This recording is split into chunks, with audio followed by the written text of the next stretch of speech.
बलूच लड़ाकों ने पाकिस्तानी हुकूमत के आगे हथियार डालने से साफ इनकार कर दिया है। बलूचों का कहना है कि वो खून के आखिरी कतरे तक आज़ादी की लड़ाई लड़ेंगे और यही वजह है कि हालिया दिनों में बलूचिस्तान की आज़ादी की मांग और ज़्यादा तेज हो गई है, जिसकी वजह से बलूच लड़ाके और ज़्यादा आक्रामक तरीके से पाकिस्तानी सुरक्षा बलों के ऊपर हमले कर रहे हैं। और हाल ही में बलूचिस्तान प्रांत में 2 बड़े धमाके हुए थे, जिसमें कम से कम 11 लोगों की जान चली गई थी। इनमें से एक हमला पाकिस्तानी पैरामिलिट्री फोर्स के काफिले पर हुआ था, जिसमें करीब 3 जवानों की मौत हो गई थी। हालांकि इनमें से एक हमले की जिम्मेदारी बलूच लड़ाकों ने ली थी, जबकि दूसरे हमले के पीछे पाकिस्तानी तालिबान के होने का शक जताया गया था। और यही वजह है कि अब पाकिस्तानी फौज ने पाकिस्तान तालिबान के गढ़ में एक बहुत बड़ा हमला किया है।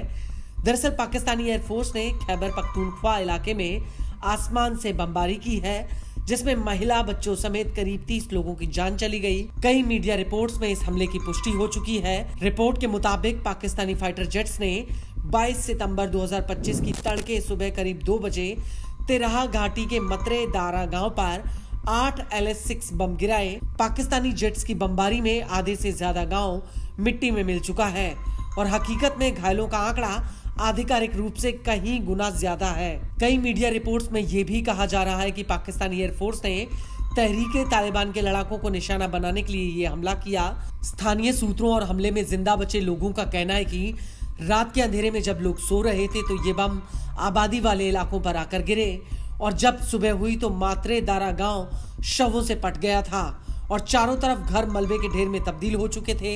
रिपोर्ट्स के मुताबिक पाकिस्तानी एयरफोर्स ने जानबूझकर LS-6 ग्लाइड बमों को गिराया और अंतर्राष्ट्रीय कानूनों के तहत नागरिक आबादी वाले इलाकों पर इस तरह का हमला मानवता के खिलाफ है।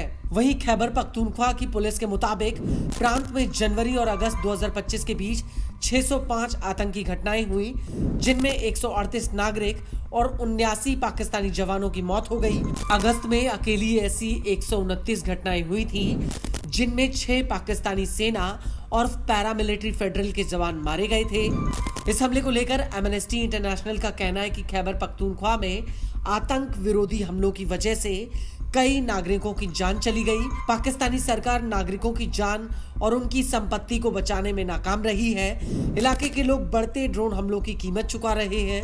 आपको बता दें कि पाकिस्तान में खैबर पख्तूनख्वा पाक तालिबान का गढ़ माना जाता है। इस इलाके में आए दिन पाक TTP और पाक फौज के बीच में मुठभेड़ होती है। हालांकि ये पहली बार है जब आधी रात को पाकिस्तानी फौज ने किसी नागरिक गांव के ऊपर भारी भरकम बम गिराए हों।